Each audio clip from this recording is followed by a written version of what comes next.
لو روتينك الصباحي بياخد منك اكتر من ساعه فانت غالبا بتضيع وقتك ومش بتنجح. السوشيال ميديا بقى لها فتره عماله تبيع لنا افكار غريبه جدا، وانك عشان تبقى ناجح لازم تعمل روتين صباحي مفيش منه اتنين. تصحى بدري، ترتب السرير، تستحمى بميه ساقعه، تحط وشك في بانيو ميه متلجه، حاجات كتير كده غريبه جدا مش المفروض نعملها خالص، وانك تقرا ساعه والكلام العبيط ده كله. وللاسف النتيجه اللي احنا بنوصل لها ان احنا بنقعد نحضر في الروتين ده كله لحد الساعه 10 11 الصبح ولسه ما بدأناش يومنا. فاللي هو فين اصلا الشغل؟ انت بس بتستعد للشغل، فين بقى الشغل اللي انت بتعمله؟ مفيش اي انجاز. والفكره بقى ان السوشيال ميديا بتخلينا ان احنا نفكر ان اي حركه انت بتعملها، ترتب سرير، تتحرك، تجري، تعمل، ده كله انجازات. انت متخيل ممكن تكون بتعمل 20 حاجه الصبح وفي الاخر انت ما انجزتش حاجه ريليتد جدا او ليها علاقه بالشغل بتاعك. فاللي هو المحصله ايه؟ مفيش محصله. وللاسف الناس فاكره الانتاجيه غلط. يعني الانتاجيه مش انك تنجز حاجات كتير، بالعكس هي اوريدي اسمها الانتاجيه. فالانتاجيه انك تحقق حاجه انت حاططها، اللي هي تجيب نتيجه للحاجه دي. واكتر شخص متبني الفكره دي انك مش لازم تعمل حاجات كتير قوي الصبح قبل ما تبدا شغلك اصلا وتفضل تستعد له هو اليكس هرموزي. وانتوا كلنا عارفين مين اليكس هرموزي. في فيديو من الفيديوهات كان بيقول ان في واحد ساله سؤال، قال له ان الكوتش بتاعه كان بيقول له اعمل، عايزك تعمل روتين صباحي جامد جدا مفيش زيه، بانيو تلج، تمشي ساعة، تتحرك، تروح الجيم بدري، تعمل كذا تعمل كذا تعمل كذا. والحاجات دي كلها حلوه مش وحشه، يعني كده كده الحاجات دي كلها حلوه. بس المشكله بقى ان الراجل بيقول له انا كنت ابدا شغل الساعه 11، يعني 11 الصبح، وكان بيصحى بدري ساعه في ساعه في ساعه في ساعه, في ساعة ولسه اصلا ما انجزش شغله، يعني ما انجزش الحاجه اللي هو قايم عشانها. ورد اليكس هرموزي في الحاجه دي كان لذيذ جدا بصراحه، وقالوا انك ممكن تبقى منتج اكتر لو استخدمت الكام ساعه اللي في الاول دولت في شغلك اوريدي، مش في الحاجه انك تستعد للشغل. ودي مشكله ناس كتيره جدا، وانا ساعات ببقى منهم، اللي هو انا ما عنديش وقت. بس بتعمل ايه؟ فين المحصله في الحاجه؟ لا انا عمال اعمل حاجات فرعيه وخلاص.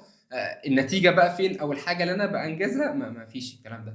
تيجي لك بقى حاجات كتير قوي، اعذار بقى كتير انك تعمل كذا. لا لا ثانيه، انت مش انت هتذاكر دلوقتي؟ فلا سيبك من المذاكره، لازم تتمشى ساعه الاول قبل ما تذاكر. فتروح تتمشى ساعه وتيجي، لا لا ده أنا لازم اخد دش ساعه، ده لازم كذا، ده أنا لازم كذا، ده لازم كذا. شغل عبط كله واحنا بنعمله، بنضحك على نفسنا فيه، وفي الاخر ما بنعملش الحاجه النتيجه اللي احنا عايزينها. كانك عمال تتحرك في انفينيتي لوب كبيره وانت في نفس المكان، يعني مش بتتحرك من نفس المكان. والروتين المثالي اللي هو روتين كذا روتين كذا، جربت روتين كذا جربت روتين كذا، وان انا احاول اقلد كل ده، لا. في ثلاث مشاكل مهمين جدا في الموضوع ده. اول مشكله ان الموضوع ده بياخد وقت كتير قوي وحاجات كتير كتير كتير جدا، فاصلا العقل بيتعب على ما بيوصل للقرارات دي كلها. فانت بعد الليله دي كلها عايزه ان هو يبدا شغل، فازاي؟ وتاني مشكله انك بتربط اليوم كله كسيكونس كده مع بعض، لو حاجه وقعت في النص فانت اليوم بتاعك اتضرب. وتالت مشكله بقى ان انت تبقى شخص بروفيشنال جدا ان انت تبدا تشتغل. كل ده استعدادات للشغل.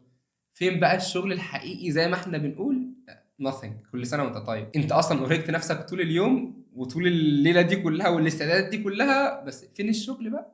كل سنه وانت طيب. طب ايه الحل؟ الحل انك تصحى، يعني تعرف جسمك ان انت صحيت، مش مجرد ان انت تفتح عينك بس. لا لا، تصحى، تقوم تعمل لك كوبايه القهوه او تشرب اي مشروب مفضل بالنسبه لك، تقوم تتحرك كذا، وبعد كده تيجي على طول تبدا شغل. بس كده، ولا دش ساقع ولا بانيو تلج ولا تقرا ساعه ولا تعمل مديتيشن ولا انت مش محتاج كل ده عشان تبدا شغل. ما تحطش 20 خطوه قبل الشغل، لا هو انت تعمل كام خطوه بسيطه كده تحرك جسمك وخلاص وتبدا شغل على طول. ده الحل لكل الناس. هقول لك بقى انا بعمل ايه. انا اول حاجه ان انا بصحى قبل الفجر على طول، بروح اصلي الفجر، فانا بحرك جسمي.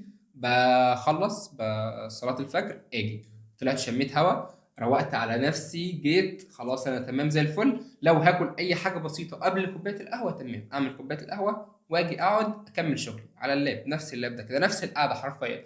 فباجي اشتغل على طول من غير بقى لف كتير ولا الكلام ده كله. انت مش تصحى وقت الفجر؟ سهله يا عم. اصحى وقت ما تصحى على طول، خش اتوضى وصلي ركعتين، انت كده كده هيكون فايتك وقت، صلي ركعتين وابدا شغل على طول من غير بقى الروتين الكتير قوي ده. ويا سلام بقى لو اول حاجه تعملها في اليوم الحاجات المهمه فعلا، اللي هو الحاجات الاساسيه اللي بتحتاج طاقه كتيره والكلام ده، انت كده كده عندك باور كبير فهتعرف تخلصها. مش تحط الحاجات اللي شكلها حلو على الانستجرام بس، دي اولويه بالنسبه لك. لا، كل واحد فينا مختلف. ويا سلام بقى لو 10 دقايق كده قبل ما تبدا تقوم تتنطط في الشقه، حرفيا تتنطط، ما تعملش حاجه اكتر من كده، اتنطط. بتعرف ترقص ارقص، عيش. اهم حاجه انك تحرك جسمك، دي اهم حاجه ان انت تحرك جسمك، ومش كتير يعني، ما تسوقش فيها، هم 10 دقايق يعني، بس انت اعمل 10 دقايق دول. واي حاجه بقى عايز تعملها تانية، دوشي ساقع، تلج، بانيو، تقرا، تعمل الكلام ده كله. فالحاجات الجميله دي كلها بعملها بعد الشغل او بعد ما اخلص جزء معين من مذاكرتي، جزء معين من كذا. كحاجه افصل بيها اليوم، مش هستعد بيها اليوم لسه. وخلي في بالك سؤال واحد بس، ايه اسرع حاجه تخليني ابدا شغل؟ يعني اسرع روتين ان انا اشتغل على طول. فلو حاسس ان اليوم بيضيع اصلا قبل ما يبدا، فحاول تبسط الموضوع على نفسك، يعني خليك رؤوف بنفسك كده. ويمكن تكتشف مع الوقت ان اسرع طريقه للانجاز هي انك تبدا. وكالعاده انا عمر برزق، دي فيديوهات بعملها كل سبت وثلاث ان شاء الله الساعه 6. فاعمل سبسكرايب واعمل لايك للفيديو لو لسه ما عملتش لايك. وشكرا جدا ليك انك موجود معايا لحد دلوقتي. السلام عليكم.